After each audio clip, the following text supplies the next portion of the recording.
மகரிஷி ஜோதிட ஆராய்ச்சி அறிவகம் மற்றும் பயிற்சி மையம் நடத்தும் ஸ்ரீ அஷ்டலட்சுமி ஜோதிட திருவிழா கோவை மண்ணில் ஒண்டிப்புதூர் அருகே காமாட்சிபுரம் எனும் தவ பூமியில் காலம் எழுதிய அருள் சரித்திரம் இது.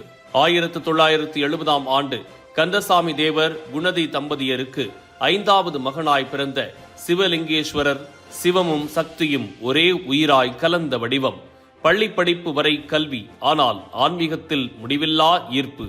காமாட்சிபுரமே தனது சொந்த ஊராக உருவெடுத்தது. 60 காலத்தில் அங்கனா பரமேஸ்வரி அம்மன் சிலையினை கண்டெடுத்து அப்பகுதியில் கோயில் அமைத்து வழிபாடுகள் செய்த தவமே. அருள் சக்தியை உணர்ந்த பக்தர்கள் கூட்டம் அருள் வாக்கு கேட்டு நாடெங்கும் இருந்து வருகை புரிந்த 30 ஆண்டுகளின் தவம். சிரவை ஆதீனம் தவத்திரு கந்தர சுவாமிகளிடம் ஆன்மீக பயிற்சி பெற்று தமது ஆய்வகம் அமைந்த அந்த இடமே காமாட்சிபுரி ஆதீனம் ஆனது. ஆன்மீகத்தையும் சக்தி வழிபாட்டையும் உலகம் முழுவதும் பரவச் செய்த ஒரு அருள் இயக்கம். தாழ்த்தப்பட்டோர் பகுதிகளில் உள்ள கோயில்களுக்கு முழு செலவையும் தாமே ஏற்று திருப்பணிகள் செய்து வைத்த தர்ம சித்தர். பல்லடம் சிந்தாமலம் அருகே கோளறு பதிவகரிக கோட்டை என்ற பிரம்மாண்ட ஆலயம் உலகின் முதல் முயற்சியாக எழுந்த அருள் கோட்டை. கோவை காமாட்சிபுரம் ஆதீனத்தில் 51 சக்தி பீடங்கள்.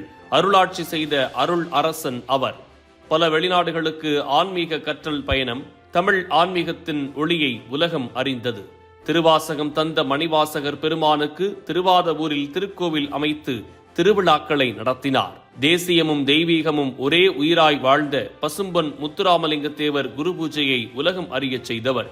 தீரன் சின்னமலை மீது தீராத பக்தி, தேச உணர்வும் தெய்வ பக்தியும் ஒன்றாய் கலந்த வாழ்க்கை. அங்குத்தாய் என்ற மாத இதழ் மூலம் ஆன்மீக செறிவான கருத்துக்களை அகிலத்திற்கு அளித்தவர். ஆண்டுதோறும் அனைத்து கலைஞர்களுக்கும் விருது வழங்கி மகிழ்ந்த அருள் மனம். வடலூர் ஊரான் அடிகளார் வழங்கிய நடாண்டும் நாவுக்கரசர் என்ற பட்டம் மகிமை சூடிய நாள். முன்னணி நிறுவனர் ராமகோபாலன் முக்தியடைந்த போது தாமே முன்னின்று நல்லடக்கம் செய்த கருணை குரு. ஸ்ரீ ஆதீனம் சாதுர் நிக்க ராமாமி அடிகளார் முக்தியடைந்த போது இறுதி வழிபாடுகளை செம்மையாகச் செய்தவர். பக்தர்களை அன்பும் அக்கறையும் கொண்டு விசாரித்து நல்வழி காட்டிய அருள் உள்ளம். அனைத்து ஆதீனங்கள் மடாதிபதிகளுடன் நட்புறவு பேணியதால் ஆதீனங்களின் தலை சக்தர் என்று போற்றப்பட்டவர். மதத்திற்கு எதிரான எதிர்ப்புகள் வந்தபோது ஆன்மீக களத்தில் முதல் வரிசையில் நின்று போராடிய துணிச்சல் வீரர். 55 வயதில் முக்தி அடைந்த இந்த வீரத் தமிழர் கடந்த 8ஆம் தேதி நடைபெற்ற மகா சிவராத்திரி நிகழ்வை சிறப்பித்தார். 6 நாட்களில் முக்தி அடைவேன் என முன்னரே சொல்லி சிவராத்திரி கடந்த 4ஆம் நாளில் இறைவன் திருவடிகளை அடைந்தார்.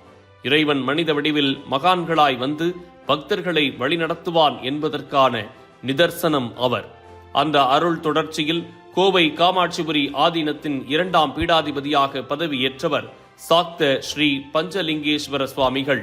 திண்டுக்கல் மாவட்டம் செந்துறையை பூர்வீகமாக கொண்டு கண்ணன் சரஸ்வதி தம்பதியருக்கு 11/7/1994 ஆண்டு பிறந்தவர்.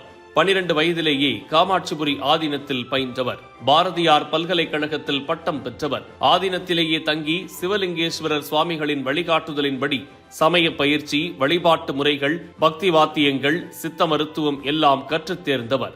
சிவம் காட்டிய பாதையில் சக்தி சுமக்கும் குருவாக காமாட்சிபுரி ஆதீனத்தில் அருளாட்சி தொடர்கிறது.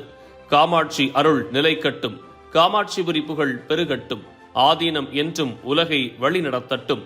மகத்தான ஆன்மீக தொடர் சேவையை பாராட்டி கோவை காமாட்சிபுரி ஆதீனம் பஞ்சலிங்கேஸ்வர சுவாமிக்கு ஆன்மீகத்தின் எழுச்சி நாயகன் என்ற விருது மகரிஷி ஜோதிட ஆராய்ச்சி அறிவகத்தின் சார்பாக கொடுப்பதில் பெருமை கொள்கிறோம்.